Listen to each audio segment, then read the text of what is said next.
할렐루야. 8장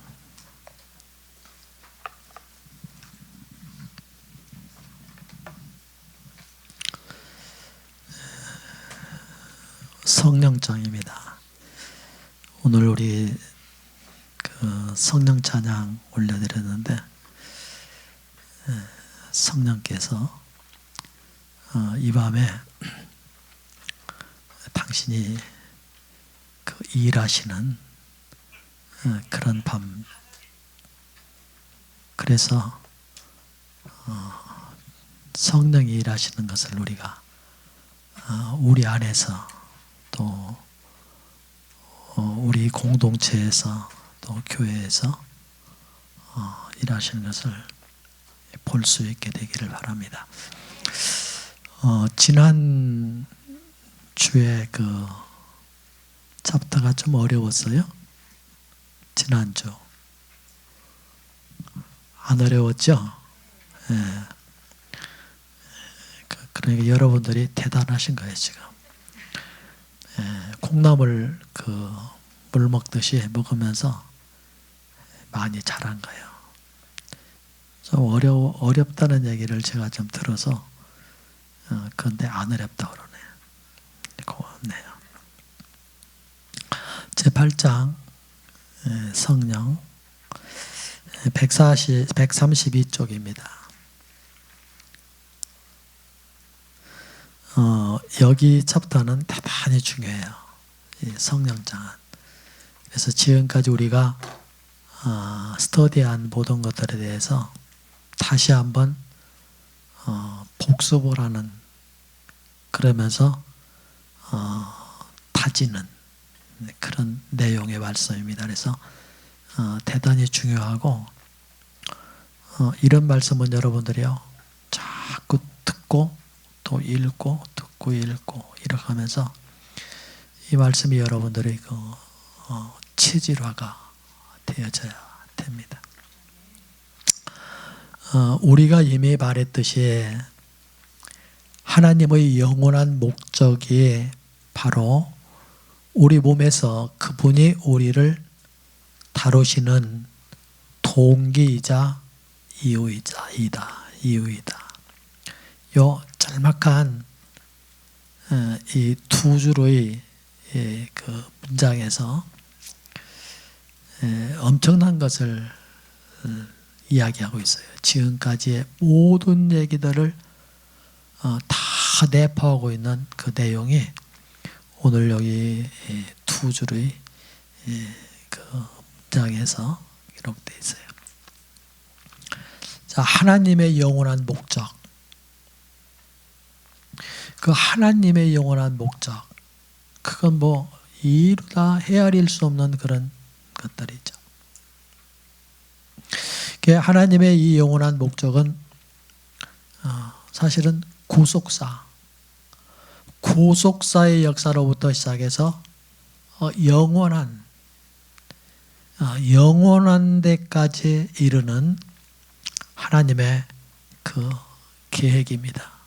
그것을 얘기하고 있는데, 그 영원한 목적이 뭐냐? 목적이 뭐냐? 그러니까 이렇게 계세요. 우리 몸에서 그분이 하나님이 우리를 다루시는 동기이자 이유이다. 뭐가요? 하나님의 영원한 목적이. 하나님의 영원한 목적이 뭐냐? 그러니까 바로 우리 몸에서 그분이 우리를 다루시는 동기이자 이유다. 자, 그 얘기를 우리 이제 스터디한 내용으로 쭉 생각해 본다면, 이 구속사의 역사는 무엇을 위한 것인가 하니 하나님의 자녀들의 영광입니다. 하나님의 자녀들의 영광. 그러니까 맏아들인 예수님을 통해서 많은 아들들을 얻어 그래서 그 아들들이 하나님의 영광으로 들어가게 하시는 일. 그것이 하나님의 영원한 목적이다. 자, 그 일을 위해서 하나님께서 우리 한 사람 한 사람을 다루시는 동기, 또 그리고 이유. 오늘 그 얘기는 이런 얘기예요. 자, 바로 앞전에서 얘기한 것처럼 베드로후서 1장 4절서부터 7절에 우리 이런 얘기죠. 신의 성품에 참여하는 자가 되게 하려 함이라. 이래. 그래서 그 하나님의 자녀들이 영광에 들어가기 위해서 신의 성품에 참여하여 그들이 성숙한 곳까지 이르게 하시기 위한 것이다. 하나님의 영원한 목적. 그 목적을 이루기 위해서 여러분과 내 안에 우리를 다루시는 여러분과 나를 다루시는 동기와 이유가 바로 그것이다. 자, 그 얘기를 또 달리 얘기하면은 자파세, 또 하나님의 손길, 뭐 이런 것들이 다 거기로 들어. 뿐만 아니라 알에 대한, 또 여김에 대한, 또 헌신에 대한, 그리고 주님과 동행하는 것에 대한, 행함에 대한, 자, 이런 일. 그러면서 오늘 그렇게 하기 위해서 우리에게 허락하신 성령, 그 성령의 역사, 그 성령의 역사를 오늘 이 차포에서 다루게 된. 근데 그 성령의 역사를 두 부분으로 나눠서 다루는데, 하나는 뭔가 아니? 부으시는 성령과 그리고 내주하시는 성령에 대해서, 부으시는 성령과 내주하시는 성령에 대해서 다루고 있다. 우리가 이런 말씀들을 쭉 나누면서 생각해 볼 때, 이제 목사님들이 축동하면서 이런 얘기죠. 감화, 감동 이러잖아요. 감화, 감동.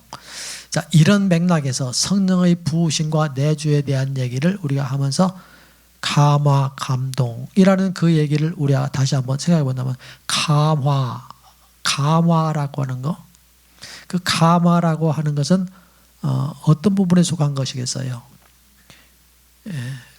부으심에 속하는 거예요. 부으심에 속한. 감동은 내주하심에 대한. 그래서 그 부으시는 역사는 외적인 역사예요. 부으시는 역사는 외적인 역사고, 그 다음에 내주하시는 역사는 내적인 역사예요. 감화라고 하는 것은 외적인 역사고, 감동이라고 하는 것은 내적인 역사를 얘기해요. 그래서 성령의 감화, 감동, 성령의 부으심과 성령의 내주하심. 자, 이런 거에 대해서 오늘 이제 다루는데, 자, 이제 우리가 그런 그 맥락으로 이 말씀을 우리가 이제 공부에 들어가면 이해가 훨씬 더 쉬울 거예요. 자, 다시 한번요. 우리가 이미 말했듯이 하나님의 영원한 목적이 바로 우리 몸에서 그분이 우리를 다루시는 동기이자 이유이다. 우리가 로마서에서 말한 그리스도인의 체험의 각종 단계들을 보기 전에, 로마서에 본 그 체험의 각종 단계가 뭐예요? 암과 또 여김과 또 드림과 그리고 행함, 요거요, 네 가지.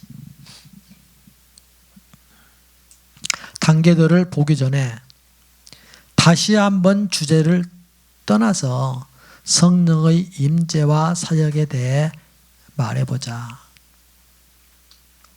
이것은 우리의 모든 체험에서 우리의 생명과 봉사를 효과 있게 하는데 결여되어서는 안 될 힘인 것이다. 뭐가요? 성령의 임재와 성령의 사역이. 그러니 성령의 임재와 성령의 사역이 모든 생명과 봉사를 효과 있게 하는데 없어서는 안 될 힘이다. 없어서는 안 될 힘이다. 그래서 성령의 임재와 성령의 임재가 없는 그 생명과 봉사, 그것은 아무것도 아니다. 그런 얘기. 아무것도 아니다. 여기서 우리는 이 로마서 두 단락에서 두 구절을 인용할 것이다. 한 곳은 로마서 5장 5절, 거기에 땡그레미 치고 참고표 하세요. 5장 5절.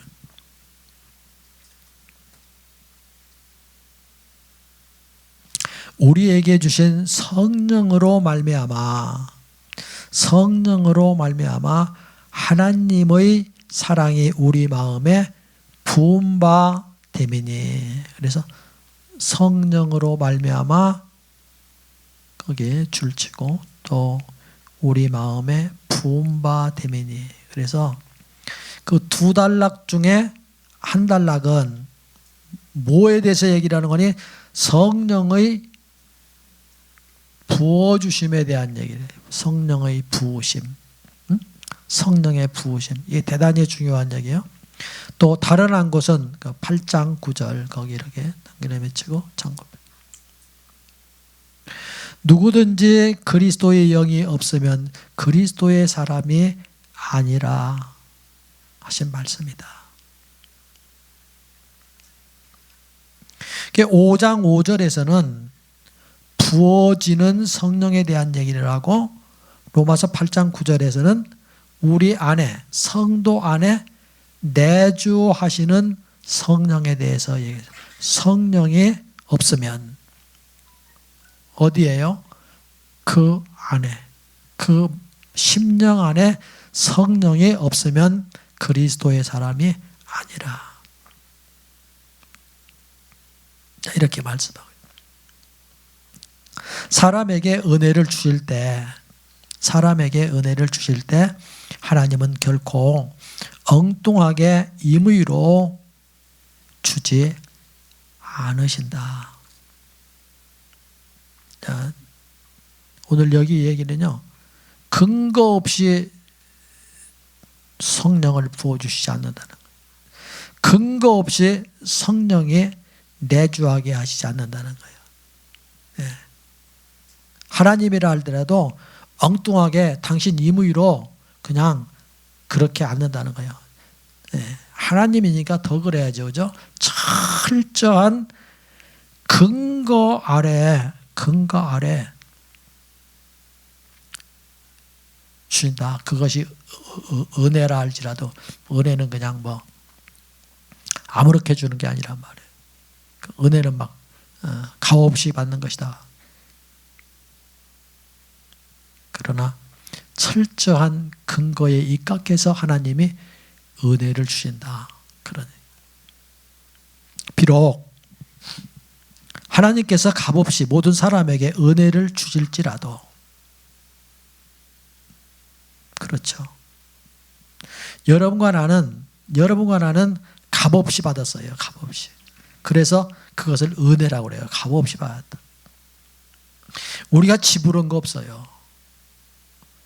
우리가 그거로 인해서 무슨 공로나 우리의 자격이나 우리의 힘씀이나 그것으로 인해서 우리가 하나님의 은혜를 받은 거 아니에요. 값없이 받았어요. 그랬을지라도 하나님의 은혜는 확실한 기초 위에서 모든 사람에게 주어지는 것이다. 그랬다 할지라도 하나님의 은혜는 확실한 기초 위에서 여러분과 나에게 주어졌다. 그거 알아야 된다. 그런 얘기예요. 그거 알아야 된다. 이걸 모르니까 하나님의 은혜를 은혜로 알잖아요. 하나님의 은혜를 은혜로 알잖아. 이걸 모르니까. 하나님의 은혜를 은혜로 알지 못하는 사람들이 하는 일이 뭔가 하니? 해보려고 난리를 치는 거예요. 특징이 해보려고. 여러분들이 해보려고는 그 순간에 하나님의 은혜는 다 허물어져요. 또 하나는 뭔가 하니? 은혜니까 그러고서 그냥 아무렇게나 그 흐트러진 모습으로 산단 말이에요. 은혜니까. 이러는 사람이 어떤 사람이냐? 하나님의 은혜를 모독하는 사람들이에요. 적극적인 사람들은 해보려고 난리를 치고, 소극적인 사람들은 아주 그냥 무랑탕으로 살려고 그래요. 그런데 그것은 하나님의 은혜를 모르는 사람들이에요. 기초에 하나님께서 그리스도 안에서 하늘에 속한 모든 신령한 복, 우리 에베소 1장을 읽어보면 거기 그랬죠. 하늘에 속한 모든 신령한 복. 그 복을 우리에게 주셨는데, 그 하늘에 속한 그리스도 안에서 하나님의 하늘에 속한 모든 신령한 복을 우리에게 주셨는데, 주셨다고 말씀하셨어요. 에베소 1장 3절에 보면. 그것은 뭐요? 사실이다. 사실. 주실 것이다 그런 얘기 아니고 주셨다. 만세 전에, 창세 전에 주셨다. 그것은 뭐다? 사실이다. 사실.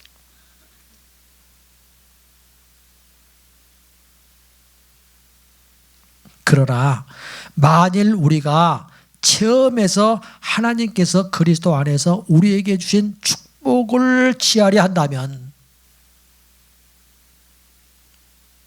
그것이 아무리 은혜라 할지라도 반드시 그것들을 취하는 근거가 뭔가 하는 것을 알아야 한다. 아멘. 네. 이것이 여러분과 나에게 있어서 요동하지 아니하는 믿음, 소중한 은혜, 하나님의 우리를 향한 긍휼, 그 근거를 알아야 우리가 그것을 알 수 있다.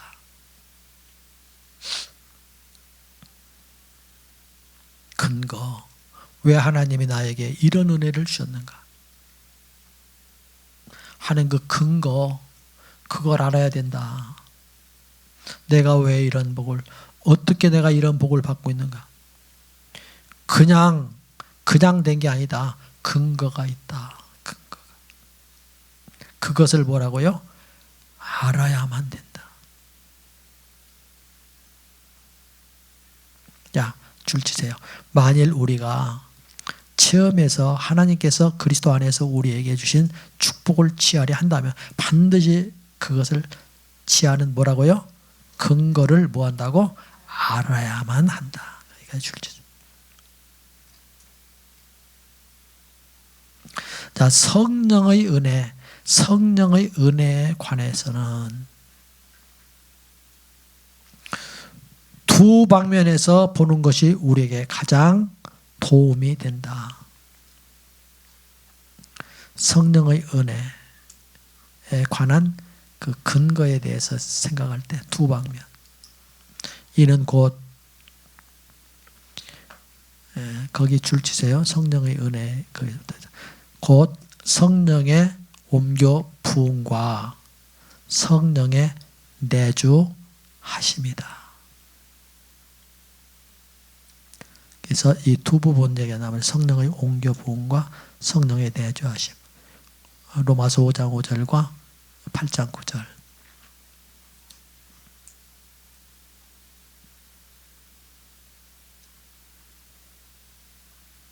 지금 우리의 목적은 지금 이 스터디가 하는 이 목적은 어떤 기초에서 성령의 이중적인 은사가 우리 것이 되었는가를 보는 데 있다. 나는 그분의 역사를 외적인 표현과 내적인 표현으로 나누는 것이 옳다고 믿는다. 그 외적인 표현은 부으심이고 옮겨 부으심이고 내적인 표현은 내주하심에 대한 거라. 그러니까 지금 우리의 목적은 어떤 기초, 그 어떤 기초는 어떤 근거입니다. 근거, 어떤 근거.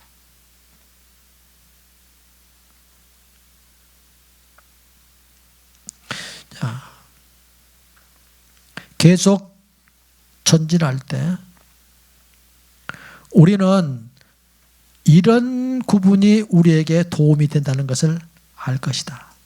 또한 이 두 가지를 비교할 때 우리는 우리 안에서 성령의 역사가 훨씬 귀하다는 결론을 얻게 될 것이다. 어떤 성령의 역사가 훨씬 더 귀하다는 거예요? 네? 우리 안에서 역사하는 성령의 역사, 그 우리 안에서 다시 말해서 내주하신 성령, 내주하신 성령,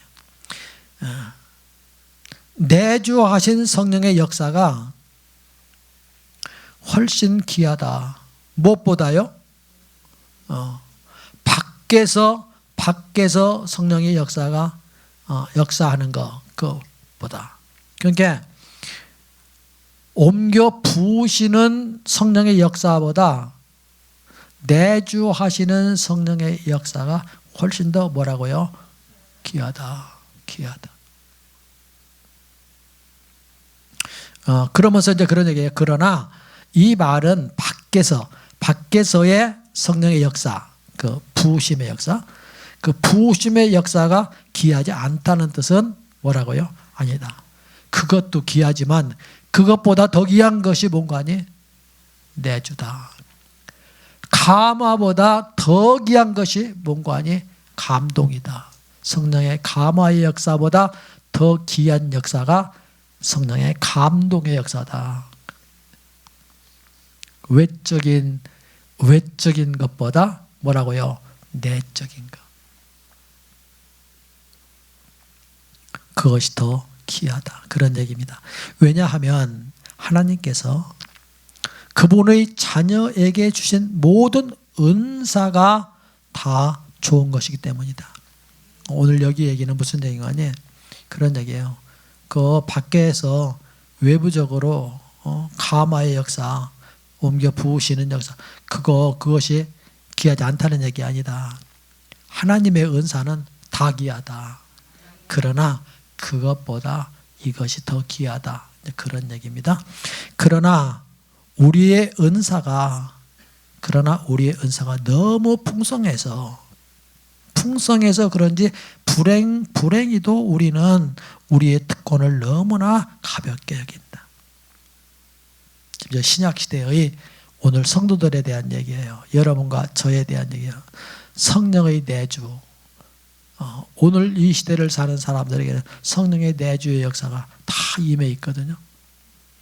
그런데 이것을요, 너무나도 뭐라고요? 하찮게 여긴다는 거예요. 하찮게. 대수롭지 않게 여긴다는 거예요. 이게 얼마나 귀한 은혜인지를 모른단 말이에요.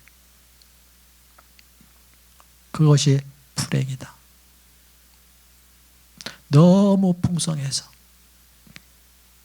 너무 풍성해. 그런 얘기했죠. 만나가 처음 내렸을 때 어땠을까요? 대단했겠죠. 그런데 세월이 지나면서 그 만나 비풍하는 거예요. 여러분들이 가만히 생각해 보세요.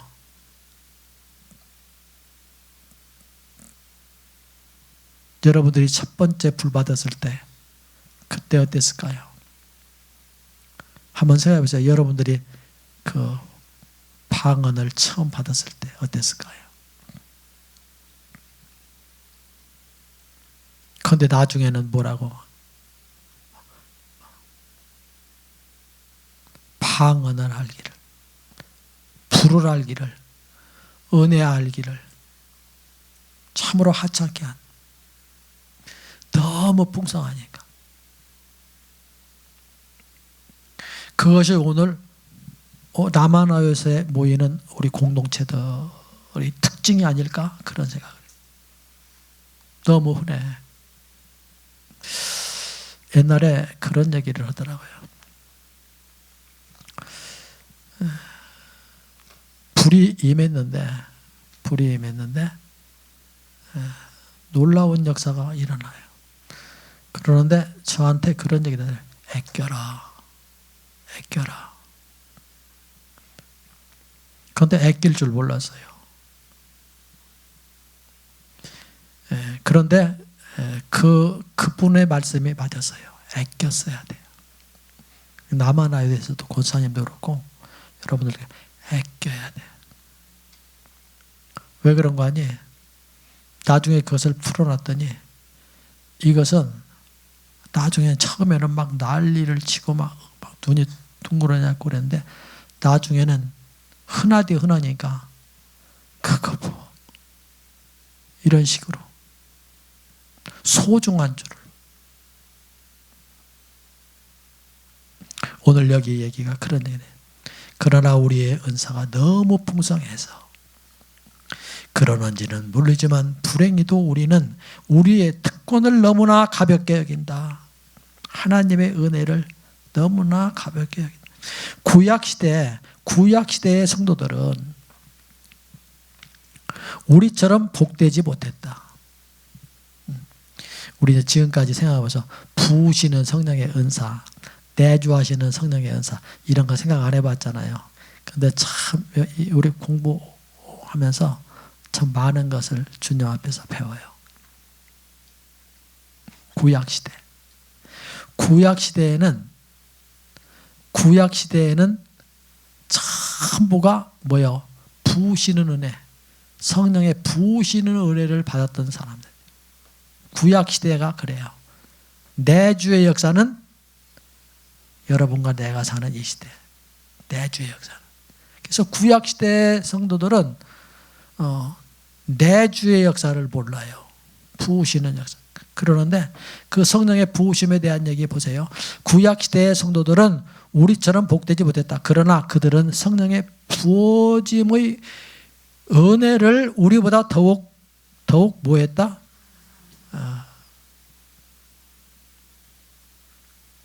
감상했다. 잘 모르겠죠, 그죠? 그 얘기를 이렇게 쉽게 감지했다.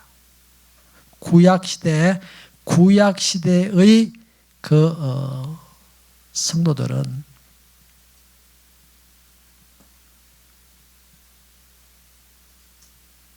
우리처럼 복되지 못했으나 그러나 성령의 부어짐의 은혜를 우리보다 더욱더 쉽게 뭐했다? 감지했다. 느꼈다, 깨달았다, 알았다, 뭐 그런 얘기입니다. 그들 당시에 이 은혜, 성령의 부어지심, 그 부어지심의 이 은혜는 구약시대에는 아무나가 아니에요. 택함 받은 소수에게만 주어졌었다. 구약시대에는 소수에게만. 부어짐의 은혜인데도.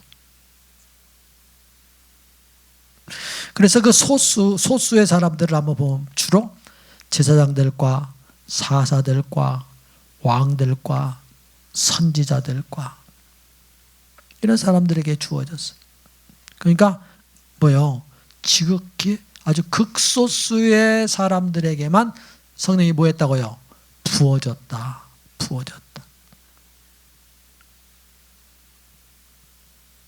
그러나 오늘 하나님의 모든 자녀들은 다 이런 은사를 얻을 수 있다. 아멘입니다. 그런 은사만 받을 수 있는 게 아니에요. 오늘 이 시대에 사는 모든 성도들은 이러한 그 외적으로 부어지는 그 은혜보다 훨씬 더 소중한 내적인 성령의 역사, 내주하심, 이것을 다 받았어요. 한번 생각해 봐라. 자격 없는 우리들이 하나님의 모세와 사랑받는 다윗과 능력의 선지자 엘리야와 같이 성령의 옮겨 부음을 입을 수 있다니, 성령의 옮겨 부음의 은혜를 얻음으로써 우리는 구약시대의 하나님의 택함받은 자의 대열에 끼게 되었다. 우리가 하나님의 이런 은혜에 대한 가치를 보고 그것이 절실히 필요하다는 것을 볼 때 우리는 즉시 이렇게 말할 것이다. 내가 어떻게 해야 성령의 옮겨 부음을 얻고 영적인 은사로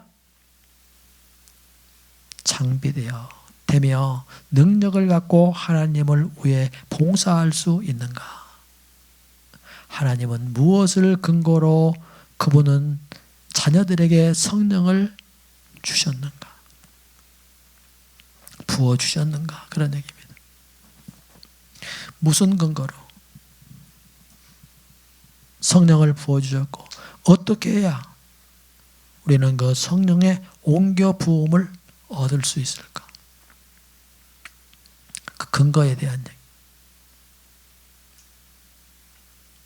자, 한번 생각해 보세요. 여러분과 저에게 하나님이 성령을 부어주셨어요. 부어주셨을 뿐 아니라 내주하셔요. 그러는데 여러분과 저에게 하나님이 허락하신 그 은혜를 다른 사람들에게 주셨더라면 이 세상은 퍽 달라졌을 거예요. 예를 들어서 구약시대에 그 사람들에게 내주하시는 성령님을 허락하셨더라면 엄청난 역사를 이루었을 거예요. 우리는 이런 면에서 우리 자신의 모습을 봐야 돼요. 자, 그러면 오늘 성령의 옮겨 부음, 성령의 옮겨 부음에 대한 얘기를 이 챕터에서는 무엇과 무엇을 다루는 것이었어요? 성령의 옮겨 부으심과 성령의 내주에 대한 얘기를 이 챕터, 이 8장에서 다뤄요. 그래서 여러분들이 이제 149쪽을 보면은 내주하시는 성령에 대한 얘기. 그리고 오늘 여기 133쪽에서는 성령의 옮겨 부으시는 역사에 대한 것을 이제 이게 다루고 있어요.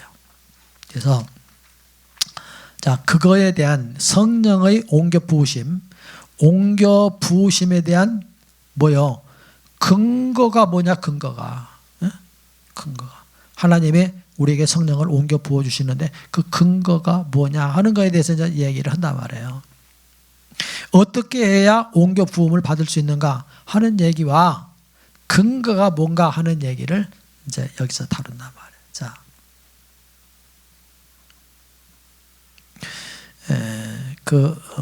프로젝트에서요, 사도행전 2장 32절을 좀 이렇게 비춰주세요. 먼저 우리는 사도행전 2장 32절부터 36절까지를 읽어보자 이랬어요. 32절서부터 36절 그랬는데 다 읽을 거 없어요. 32절과 36절 32절과 36절 요 두 절만 34절과 35절 빼고요. 그런데 33절, 32절 32절을 한번 볼까요?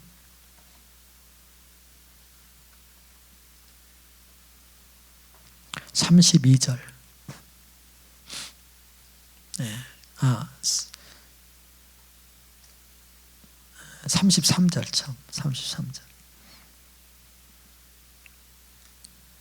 자, 교재에 있는 대로 이제 그 32절부터 이렇게 그냥 놔두세요.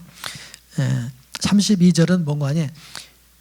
이 예수를 하나님이 살리신지라 우리가 다 그 일의 증인이로다. 그래서 여기는 예수님의 부활에 대한 얘기를 했어요. 부활.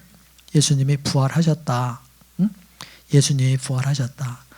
그 예수님의 부활하심에 우리가 증인이다. 그런 얘기였어요. 그러고서 33절을 보면은, 자, 우리 한번 다 같이 읽어볼까요? 33절.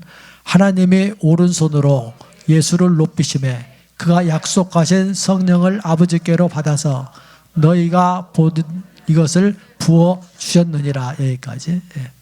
자, 성령이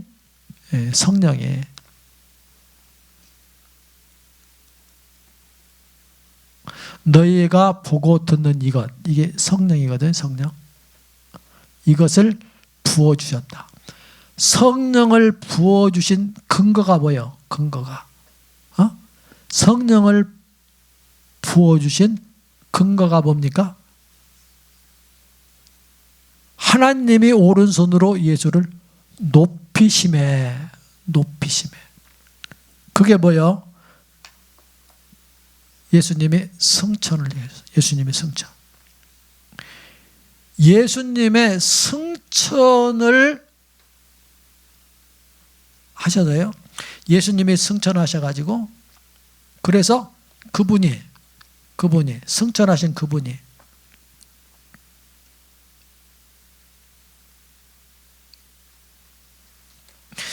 승천하신 그분이 여러분과 나의 구주가 되셨어요. 그러니까 예수님이 승천해서 하나님 보좌 우편에 앉으셨어요. 그러고서 이 예수가 주요 왕이시다. 만왕의 주요, 만왕의 왕이요, 만주의 주이시다. 하는 것을 인정하는 것이 뭐예요? 하나님 보좌 우편에 앉는 거예요. 높이심 받는 거예요. 그 높이심 받는 그것이 바로 여러분과 나에게 부어지시는 성령이 우리에게 부어지시는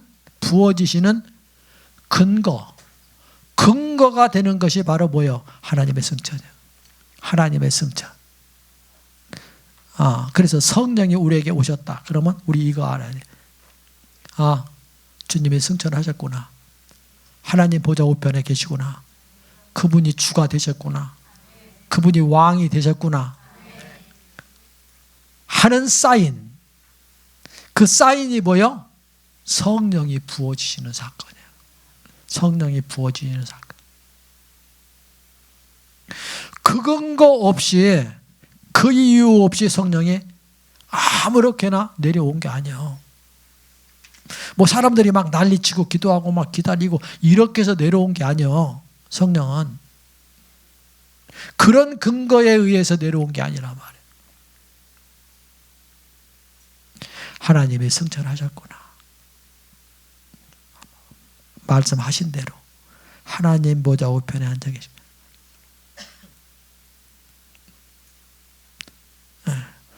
높이심의 성령을 아버지께로부터 받아.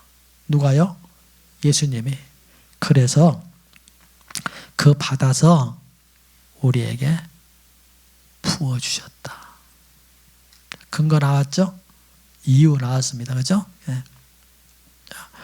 오늘 여기 이제 다윗은 하늘에 올라가지 못하였으나 친히 말하여 가로되 주께서 내 주에게 말씀하실기를 내가 내 원수로 내 발등상 되게 하기까지 너는 내 우편에 앉았으라 하셨도다 하였으니 36절 한번 봅시다. 36절 다 같이 읽어볼까요? 그런즉 이스라엘 온 집은 확실히 알지니 너희가 십자가에 못 박은 이 예수를 하나님이 주와 그리스도가 되게 하셨느니라. 어떻게 해요? 높이셔서 오른손으로 하나님이 높이셔서 하나님 보좌 우편에 앉게 하시고 그리고서 그분을 뭐라고요? 주와 그리스도가 되게 하셨다. 그분이 주와 그리스도가 되었다는 그 사인이 뭐라고요? 사인이 성령. 이 성령이 우리에게 부어지시는 사건이다. 이해되시죠? 어려워요? 이해되시죠? 그죠? 네. 설명 잘 됐어요.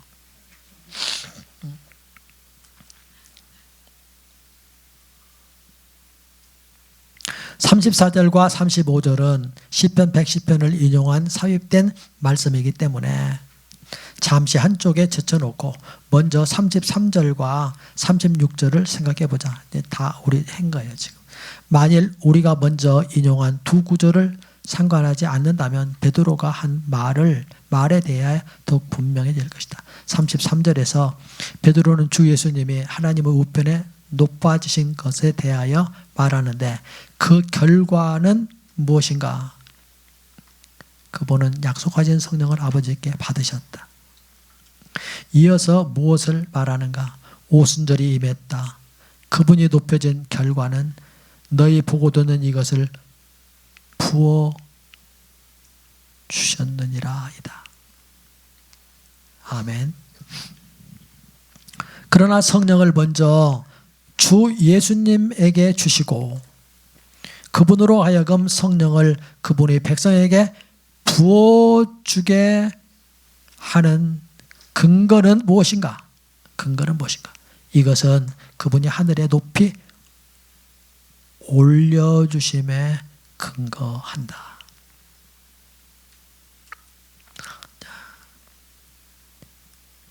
책만 바라보고 있지 말고 내 소리만 듣지 말고 중요한 데 있으면 줄 긋으세요. 거기 줄 긋어야 되는데 여러분들이 성령을 먼저 주 예수님에게 부어주시고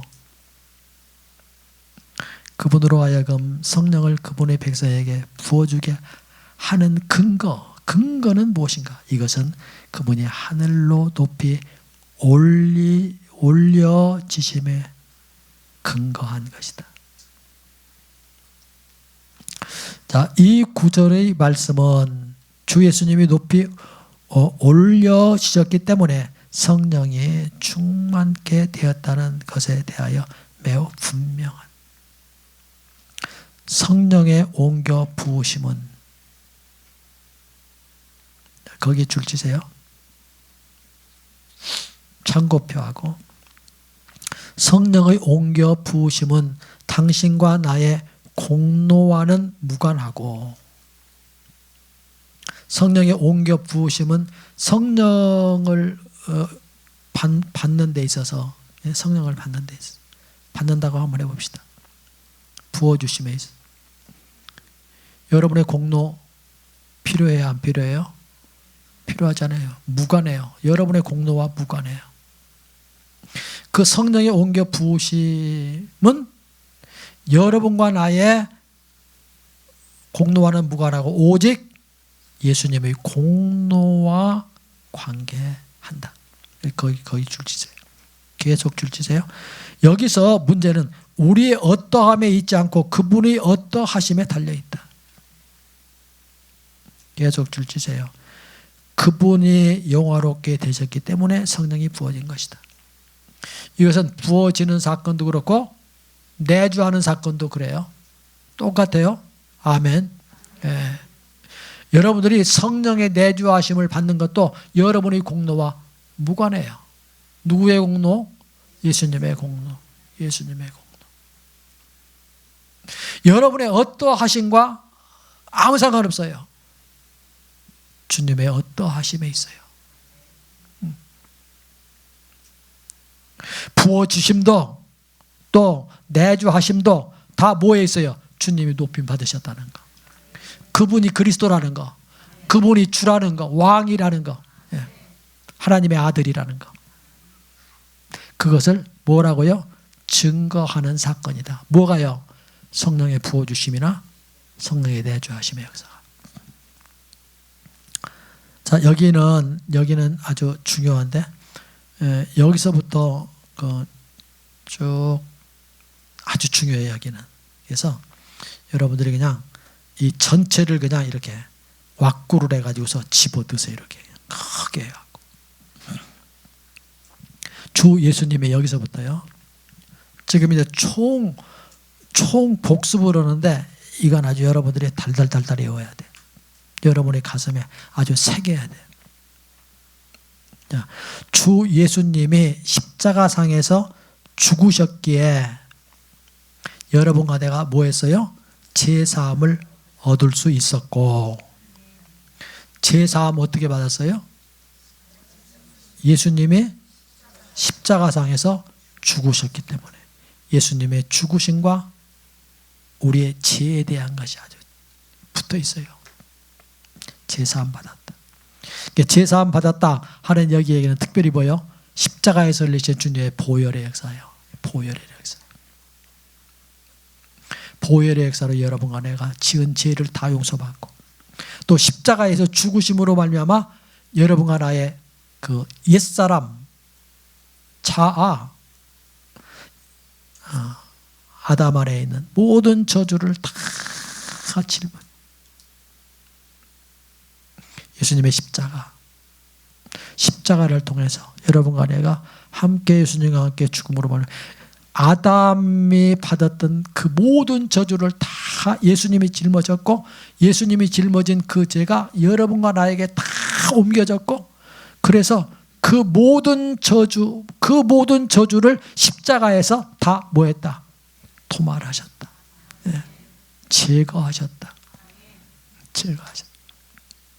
그 저주가 뭐예요? 죄의 저주, 율법의 저주, 사망의 저주, 심판의 저주, 지옥의 저주. 그 저주가 다 어디서 그거 다 모아가지고 다 어디서 해결했다? 십자가에서. 예수님의 십자가에. 그래서 예수님의 죽음, 내 죽음, 예수님의 십자가의 죽으심으로 내가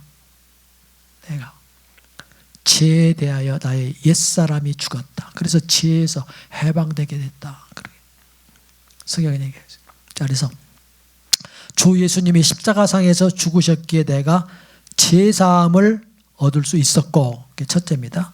또 두 번째는 그분이 죽음에서 부활하셨기에 내가 새로운 생명을 얻게 되었으며, 그게 두 번째입니다. 예수님의 부활을 하심으로 말미암아 내가 새 생명을 얻게 됐다. 새 생명.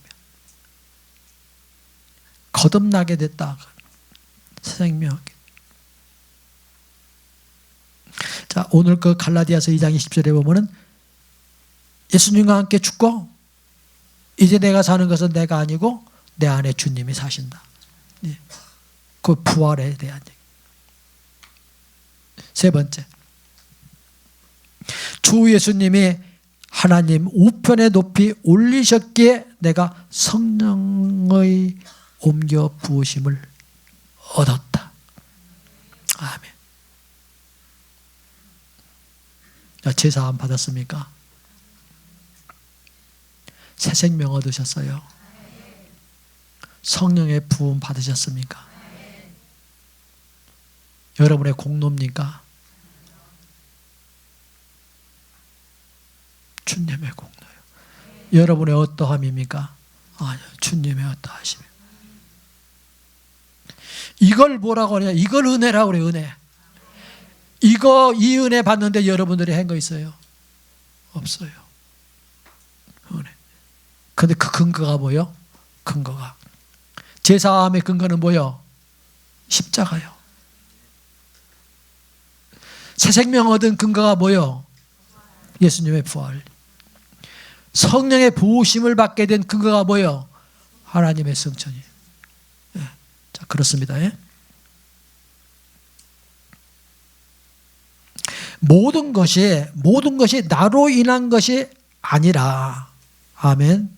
나로 인한 것이 아니라 그분으로 인한 것이다.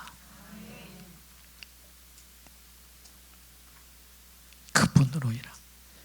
여기 이 사실을 본다면 우리는 제사함, 새 생명 얻는 거, 성령의 부으심 받는 거, 이걸 봤다면, 안다면, 믿는다면 이 모든 면에서 뭐 할 수 있어요? 자유할 수 있다. 자유할 수. 그런데 자유하지를 못해. 제사함에 대한 것도 자유하지 못하고, 새 생명 얻은 거에 대한 것도 자유하지 못하고, 성령 받은 거에 대한 것도 자유하지 못하고.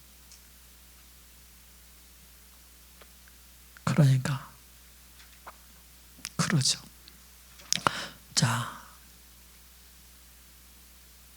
반복해서 다시 한번 여기 또 이제 여기 얘기하는 거예요. 자, 보세요. 제사함은 사람의 공로에 근거하지 않고 주님의 십자가에 못 박히심의 공로에 근거한다. 그런 얘기. 제사함은 여러분의 그 어떠한 것에 근거하지 않고 주님의 십자가에 못 박히심에 근거한다.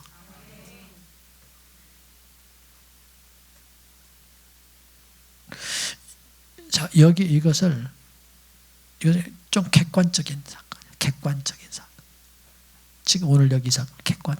자, 거듭남은 사람의 공로에 근거하지 않고 주님의 부활로 인한 것이다. 부활을 근거로 한다. 제사함, 거듭남. 성령을 주심은 여러분과 나의 공로에 근거하지 하는 것이 아니라 주님이 높이 올려지심으로 인한 것이다. 주님이 높이 올려지심을 근거한 것이다.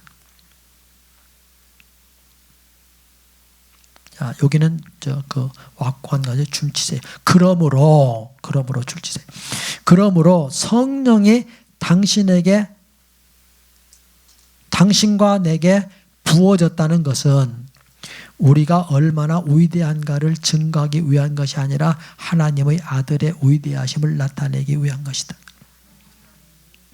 성령의 부어지심, 저와 여러분들에게 부어지심, 그것뿐만이 아니에요. 제사함이나 거듭남이나 성령의 부어주심이나 이것은요, 여러분과 내가 얼마나 위대한가를 증거하기 위해서 허락하신 것이 아니라 하나님의 아들인 예수 그리스도의 그 위대하심을 나타내기 위해서 허락하신 것이다. 아주 이것은요, 새겨야 돼요. 아주. 머리에 새길 수 있으면 머리에 새기고, 가슴에 새길 수 있으면 가슴에 새기고, 머리에도 새기고 가슴에도 새기고, 신비에 새겨야 돼.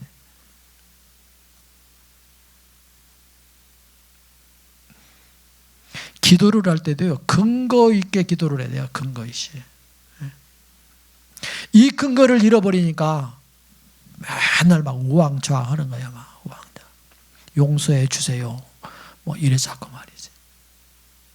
성령 주세요. 이래자고 말이지. 이미 용서하셨고 이미 주셨어요. 이걸 봐야 돼요. 그걸 못 보니까 그 난리를 치는 거예요. 보면 뭐요? 여러분과 내가 해야 될 일이 없다니까. 여러분 이걸 보면 여러분과 내가 해야 될 일 하나 있어요. 기본관이 찬송하는 거예요. 찬송. 하나님 앞에 찬송. 감사합니다. 이걸 못 보니까 찬송은 묻어고 맨날 땡기는 기도만 하는 거예요. 막 줘, 빨리 줘. 안 줄 거야? 막 이래서 하고 막 왜 안 줘? 막 너무 주는데 나는 왜 안 줘? 막 이래서 하고 막 인간 차별하는 거야? 막 이래서 하고 참 믿어도요 어렵게 믿어요. 어렵게. 그런데 이게 왜 어렵게 믿느냐? 하니까요 이유가 있어요. 못 봐서 그래요. 못 봐서. 폼은 그렇게 안 해요. 못 봐서. 그러니까 보게 해달라고 기도해야 돼요. 그 보게 하는 거 그게 뭔가 아니 계시요. 계시.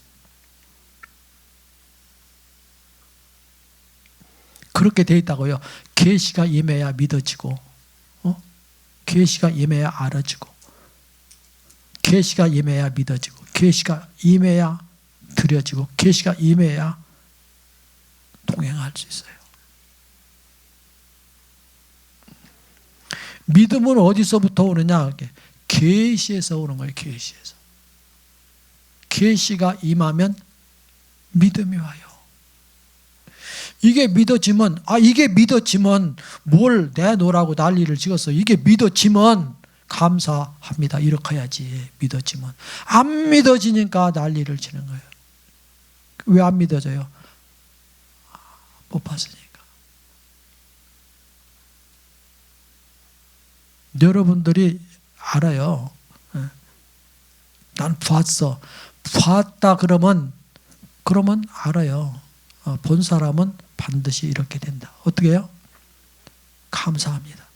제사함 받은 거 봤다면, 믿게 됐다면 뭐예요? 감사하죠. 그런데 그거 못 보고 안 믿어지니까 제사함에 대해서 계속 몸부림치.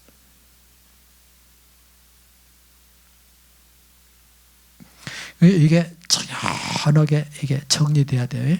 이게 정리가 돼야 된다. 계시로 말미암아서. 이제 36절을 보기로 하자. 이 구절 안에 우리가 특별히 주의해야 할 단어가 있는데 그것은 바로 그런즉, 그런즉이다. 그런즉. 그런즉.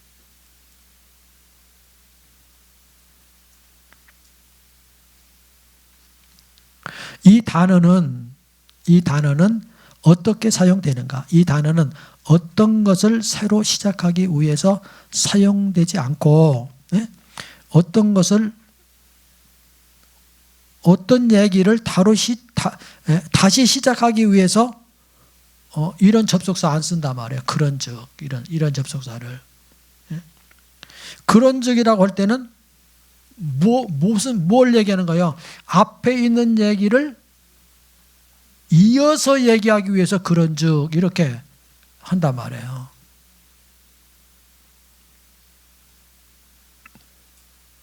그렇죠? 새로 시작하기 위해서. 이 단어는 어떤 말을 새로 시작하기 위해서 사용되지 않고 오히려 앞에서 한 말을 잇기 위해서 사용된다. 그러므로 이 단어는 이미 언급된 어떤 일이 있다는 것을 항상 암시한다. 36절에서 여기 보세요. 36절에서 여기 그런즉 그랬잖아요. 그런즉, 그죠? 그런즉. 그러면 이 그런즉이라는 얘기는 앞에서 무슨 얘기를 하고서 계속 이어 나오는 얘기인데 여기 이제 33절, 34, 35, 34, 35 빼고 33절 얘기를 하고서 주셨느니라. 그런즉 이게 이렇게 33절에서 36절로 연결되는 얘기를 하고 있단 말이에요. 그래서 36절에서는 뭐예요? 성령 부어주심에 대한 얘기였어요. 그 근거는 뭐예요? 하나님이 예수님을 높이심으로. 그러고서 그런즉 그러고서 오늘 여기 이스라엘의 온 집은 확실히 알지니 너희가 십자가에 못 박은 이 예수를 하나님이 주와 그리스도가 되게 하셨느니라. 주가 그리스도가 되게 하신 그 사건을 우리에게 알리기 위해서 오신 분이 누구요? 성령이시다. 성령. 그런 얘기입니다.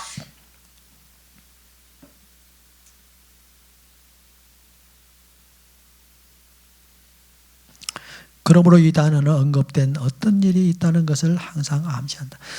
이 그런즉 앞에 무슨 일이 있었는가? 무엇과 관계가 있는가?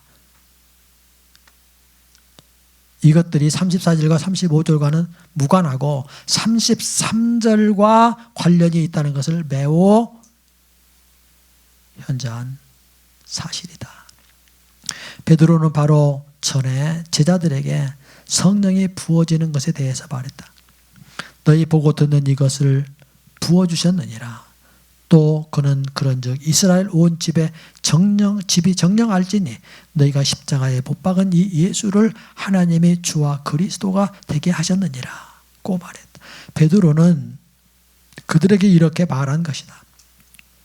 너희 보고 듣는 성령을 너희에게 부어주신 것은 너희가 십자가에 못 박은 나사렛 사람 예수를 이미 주와 그리스도가 되게 하신 데 있다.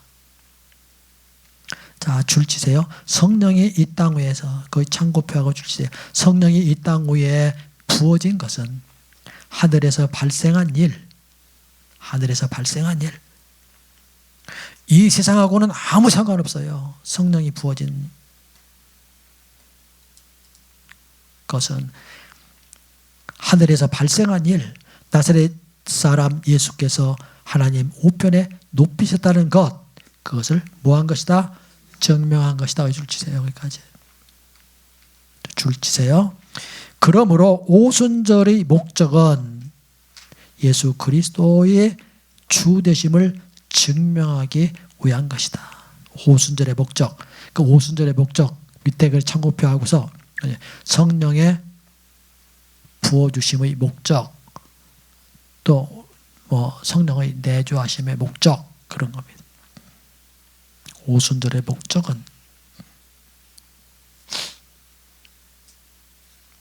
그리스도가 예수님이 그리스도와 주 되심을 증명하기 위한 것이다.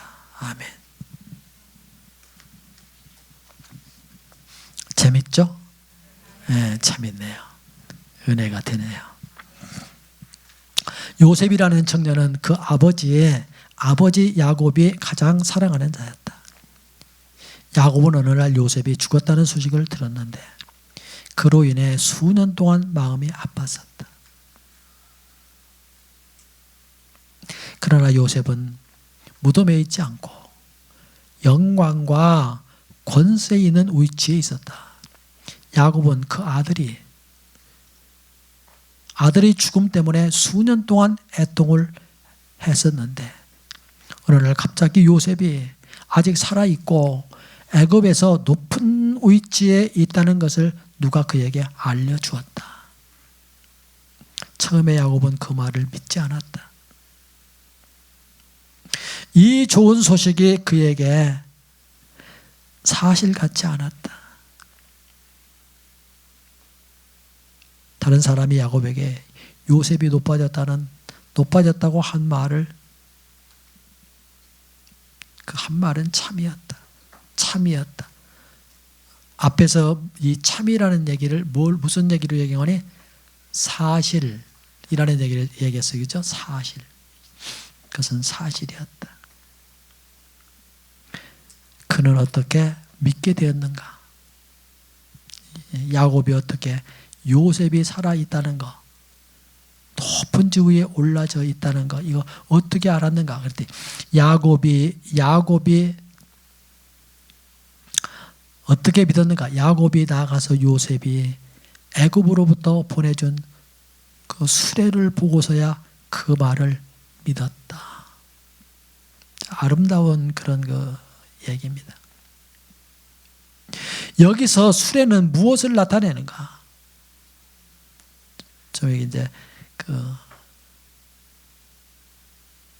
알레고리적인 그런 거 해석을 했는데, 물론 성령을 나타낸다. 오늘 예수님의 승천과 성령의 얘기를 성도들과 예수님의 승천과 성령의 얘기를 이렇게 해요. 야곱은 성도의 모습이고 여러분과 나의 모습이고, 또 요셉은 예수님의 모습이고, 그리고 수레는 성령의 모습으로 이렇게 이제 그려놨어요. 이 수레는 무엇을 나타내는가? 물론 성령을 나타낸다. 성령은 하나님의 아들이 영광 안으로 들어갔다는 증거로서 보내심을 받았을 뿐 아니라 더욱이 우리를 영광 안으로 이끌었다. 우리는 거의 2000년 전 행악자에 의하여 십자가에 못 박히신 나사렛 사람 예수께서 죽으셨을 뿐 아니라 더욱 지금 영광 안에와 아버지 우편에 계신다는 것을 어떻게 알 수 있는가? 어떻게 알 수 있는가? 우리는 그분의 만왕의 왕이시오 만주의 주이심을 어떻게 확실히 알 수 있는가? 우리가 아무 의심의 여지 없이 이것을 아는 것은 그분의 영이 이미 우리에게 부어졌기 때문이다. 할렐루야. 예수는 주이시다. 예수는 그리스도이시다. 나사렛 사람 예수는 주와 그리스도이시다.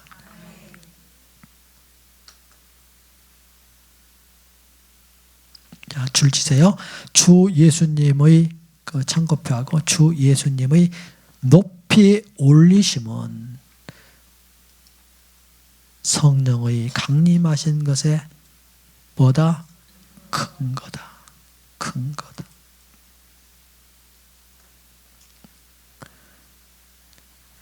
주님께서 이미 영광을 얻으셨는데 당신은 아직 성령을 얻지 못했다면 이건 가능한 일인가?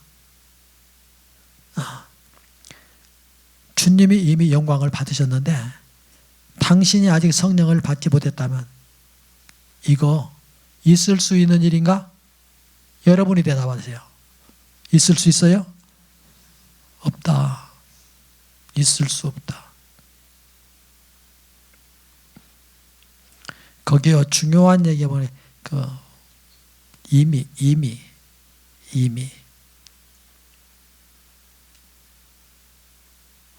아직 이미와 아직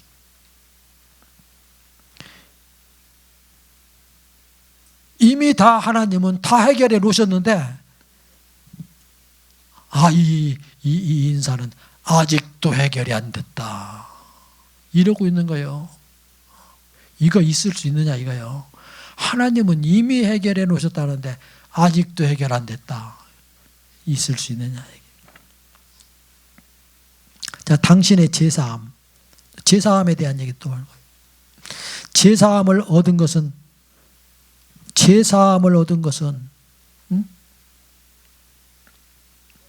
무엇에 근거하는가? 당신의 기도가 간절했기 때문인가? 답해 보세요. 아니면 당신이 성경을 한두 번 얘기했는데 성경을 열심히 읽었기 때문인가? 아니면 당신이 아주 집회에 열심히 참석했기 때문인가? 아니다 하면서도 깽겨. 예. 그죠? 그동안 해온 게 1, 2년이야지, 해온 게.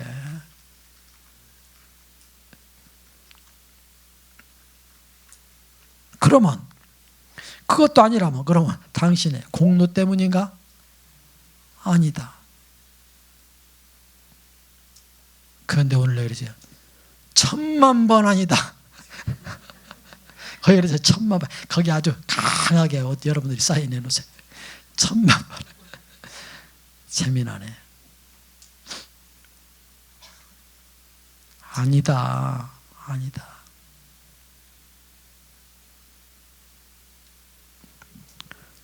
시간 낭비하지 말고 허송세월하지 말고.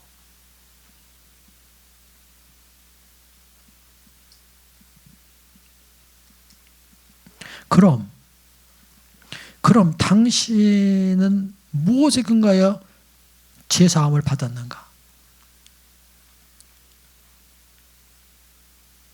피 흘림이 없은즉 사함이 없느니라. 히브리서 9장 20절. 사함의 유일한 근거는 바로 예수님의 십자가에서 피 흘림이, 보혈이 흘려졌으므로 당신의 죄가 이미 사해진 것이다. 여러분들하고 아무 상관없어요. 세상에서 그 어떤 거하고 상관없어요. 주님이 십자가에서 피 흘려주신 그걸로 인해서 이미 다 해결됐어요. 이거 보고, 이거 믿고 감사하고. 신앙은 이렇게 보면요, 쉬는 거예요. 쉬는 거. 그 안에서 쉼을 얻는 거예요. 예수님이 그랬잖아요. 수고하고 무거운 짐자들 다 되어 내가 너희를 쉬게 하리라. 참으로 정상적인 그리스도의 생활에 들어가면 뭐요? 쉬는 거예요. 쉬는. 그런데 이 말이 그렇게 어렵고 이해가 안 되고 이상하고 그래요.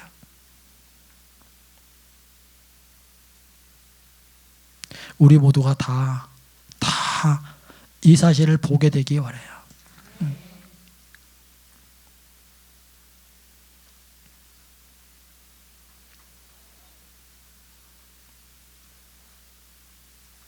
예수님이 하시게 하세요. 예수님이 하시게.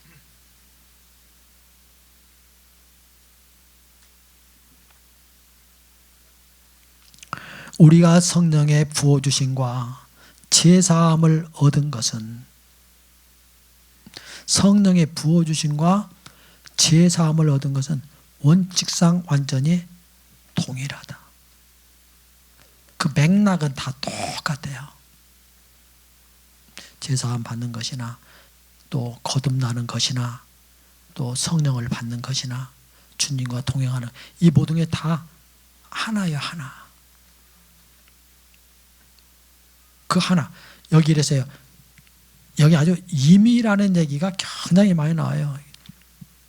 주님이 이미 못 박히셨기 때문에 우리의 제사함을 받았고, 자, 오늘 이 얘기, 이런 얘기예요. 주님이 이미 못 박히셨기 때문에 우리도 뭐라고요? 어떻게? 주님이 이미 못 박히셨기 때문에 우리도 이미 제사함 받았고, 주님이 이미 영광 받으셨기 때문에 우리도 이미 성령의 부어주심을 받았고, 하나님의 아들이 이미 피 흘리셨기 때문에 여러분과 나의 죄도 이미 사함을 받았다. 이거 가능한가? 가능해요, 안 해요? 뭐라 하겠어요? 절대로 가능하다. 저 위에서 뭐예요? 1000번, 1000번 가능하다.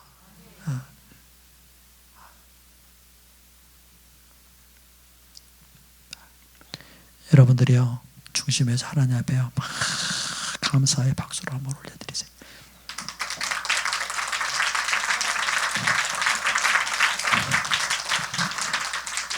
말을 안 들어요, 말을. 여러분의 중심으로 박수 치라겠어요.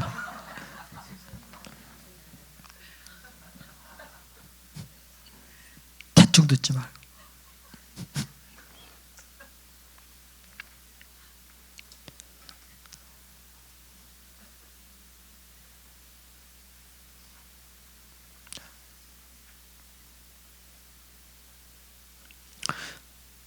주님이 제사함 받게 해주셨어요. 주님이 거듭나게 해주셨어요. 주님이 성령을 받게 해주셨어요.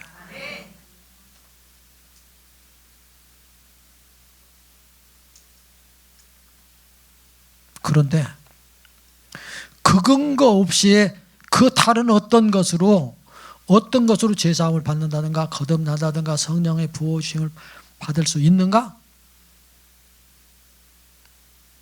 가능한가? 절대로 가능하지 않다. 불가능하다. 그 얘기하네요.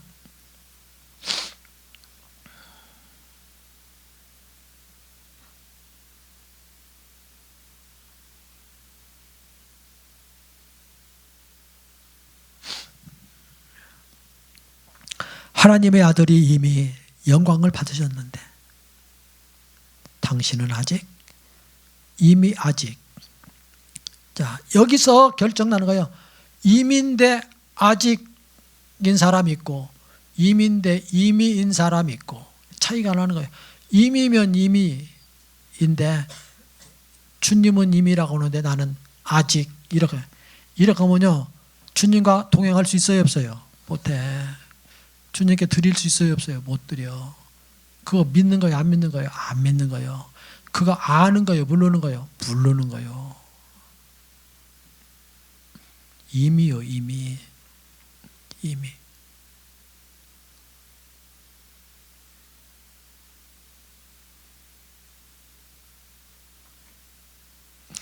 이미 영광을 얻으셨는데 당신은 아직 성령을 얻지 못할 수 있는가? 이것이 가능한가? 절대로 불가능하다. 어떤 사람은 이 모든 것에 동의 하나. 어떤 사람은 이 모든 것에 동의는 해요. 또 동의는 하나 자신은 이런 체험을 가지고 있지 않다. 거기에 줄치세요. 동의는 하는데 체험은 하지 못하고 있어요. 동의는 하는데 체험을 하지 못해요. 이런 사람들이 뭐요? 이미 아직 그거 하고 있는 거예요. 만일 내가 아무것도 없다면 어떻게 자만하며 내가 모든 것을 소유했다고 말할 수 있는가? 아무것도 없다면 이건 뭐예요 이게? 체험하고 있지 못하다면 그게 객관적인 사건은 그 사실인데 그런데 체험하지 못하고 있다면 그 모든 것들을 소유했다고 말할 수 있는가? 그럴 수 없다. 우리는 결코 객관적인 사실로 만족할 수 없다. 줄치세요. 우리는 결코 객관적인 사실로 만족할 수 없다. 우리에게는 주관적인 체험이 필요하다. 줄치세요. 좀 더 그 줄치세요. 그러나 만일 하나님의 사실을 의지하지 않는다면 결코 체험을 가질 수 없다는 것을 알아야 한다. 그러므로 하나님의 사실이 우리의 체험의 근거이다. 하나님의 사실은 그것은 객관적인 사실이에요. 그 객관적인 사실이 체험을 통해서 뭐가 돼요? 주관적인 사실화가 되는 거예요. 실제가 실제화되는 거예요. 이제 우리는 다시 칭의의 문제로 돌아가자. 당신은 어떻게 의롭다함을 얻었는가? 당신이 의롭게 된 것은 당신이 무엇을 행한 것에 있지 않고 거기도 크게 이렇게 왁구를 해서 다 집어드세요.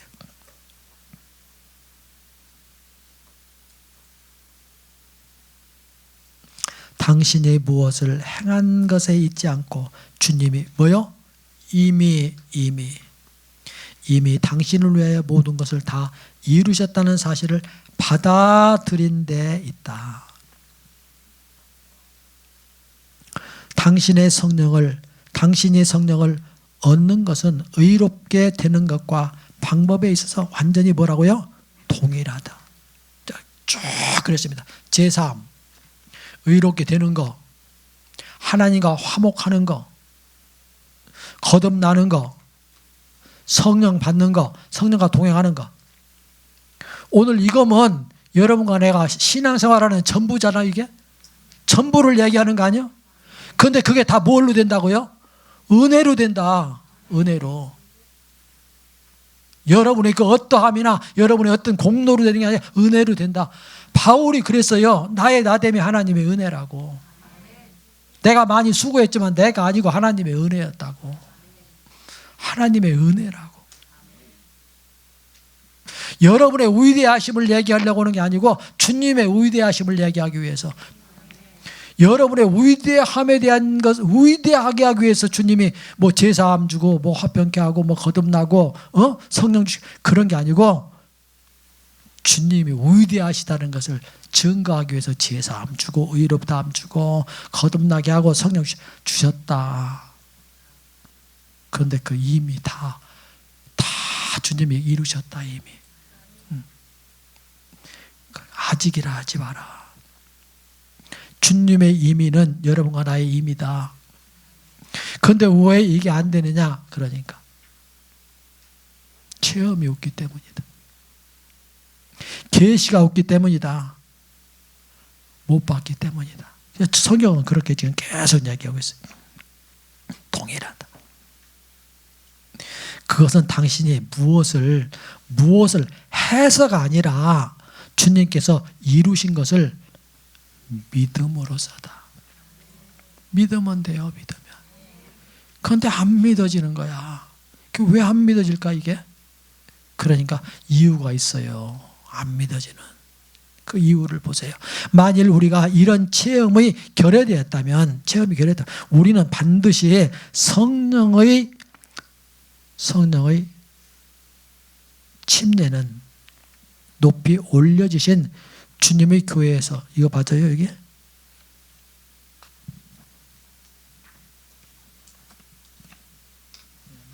맞네.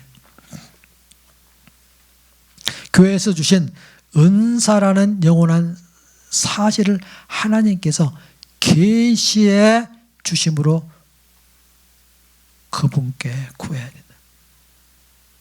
계시해 주시도록 그분께 기도해. 은사라는 영원한 사실을 하나님께서 계시해 주시도록 그분께 구해야 된다. 뭘 구해야 돼요? 계시해 달라고. 마음의 눈을 열어달라고. 계시해 달라고. 보세요. 계시에 대한 얘기를 일단 우리가 이 점을 보았다면, 계시의 사건으로 보았다면, 계시라는 게 이게 뭐요? 10개 볼시잖아요. 열어서 보여주는 것을 계시라고 하는 거예요. 10개 보일 시 열어서 보았다면 우리는 자신의 모든 노력을 멈추고 찬미로 강구를 대신할 것이다. 특징이 뭐냐? 멈추는 거예요. 노력하는 거 멈추는 거. 딱 이게 보아지고 계시로 말미암아 보아지면 노력하는 거 멈추는 거예요. 왜 노력하는 거 멈출까요? 다 된 거 보았는데 뭘, 다 됐는데 뭘, 다 해놓으셨는데 뭘. 여러분과 내가 해야 될 일이 없는 걸 해야 될 일이 있을 때 힘쓰고 애쓰고 노력하는 거지. 다 해놓으셨는 거예요. 언제요? 이미.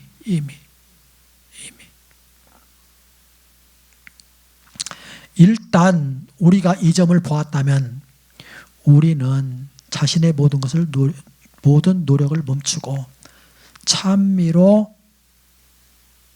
간구를 대신할 것이다. 이제 해주세요가 아니고 감사합니다.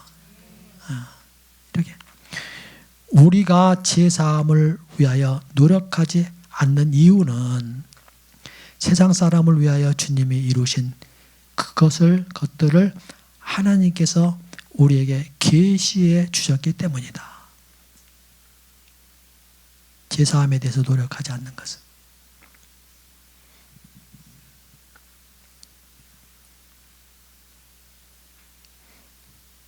그렇죠. 그렇죠. 노력하지 않는 사람 어떤 사람이에요? 제사함을 계시로 발미하며 본 사람이에요. 그런데 이거 보지도 못하고 제사함에 대해서 노력도 않고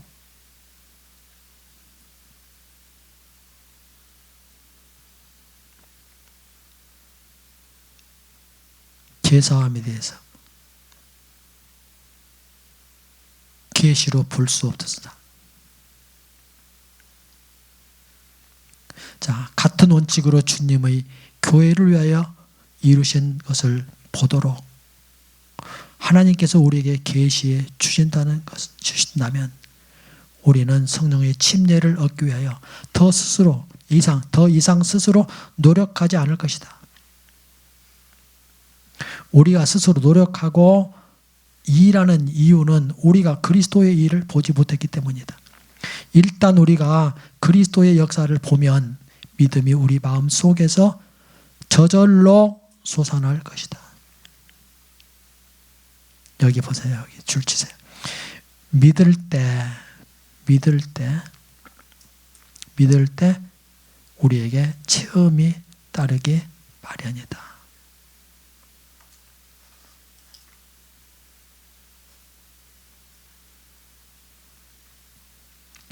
얼마 전에 복음을 매우 반대하다가 후에 구원을 얻은 한 청년이 있었다. 그가 구원받은 지 5주가 안 되었을 때 내게 일련의 메시지를 듣기 위해서 상해에 왔었다. 마지막 날 내가 말한 것은 성령의 옮겨 부으심이었다. 집으로 돌아가서 그는 간절히 기도하기를 주여 내게 참으로 성령의 능력이 필요합니다. 당신이 이미 영화롭게 되셨는데 왜 지금 곧 당신의 성령을 부어주시지 않습니까? 라고 말했다. 얼마 후 그는 주여 완전히 내가 잘못했습니다. 라고 말한 후 자신의 기도를 정정했다. 주 예수여 나와 당신은 생명을 갖지 않은 동반자입니다. 아버지께서는 이미 두 가지 곧 당신께서 영광을 얻으실 것과 내가 성령의 옮겨 부음을 얻을 것을 약속하셨습니다. 당신이 이미 영광을 받으셨으므로 만일 내가 아직 성령을 얻지 못했다면 이것은 상상할 수 없는 일입니다. 오 주여 당신을 찬미합니다.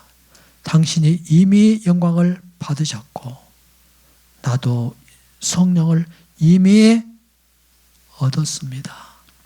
그날부터 그는 성령의 능력이 그의 몸에 있다는 것을 분명히 감지하였다. 오늘 여기까지 하겠습니다. 말씀을 술술술술 잘 그렇게 진행해 왔는데요. 여러분들이 지금까지 신앙생활을 한 거하고는 막 딴판이어서 굉장히 소화하기 어려울 거예요. 저랑 같이 이렇게 같이 스터디할 때는 다 아는 것 같이 이렇게 했지만 여러분들이요 무지무지하게 고통스럽게 어려울 겁니다. 그래서 이 챕터를요 계속해서 읽으시고 그러시고 그 텍스트에 없는 얘기들을 많이 하잖아요. 제가 이렇게 부원해서 이렇게 그래서 여러분들이 그거 뭡니까? 그 유튜브인가? 그거 들어보세요. 듣는데요. 한참 들어야 될 거예요. 한참 들어서 알 수 있으면 몇 번이나 들어야 될까? 하여튼 들으세요. 하여튼. 시간 나는 대로 들으세요. 기도하겠습니다.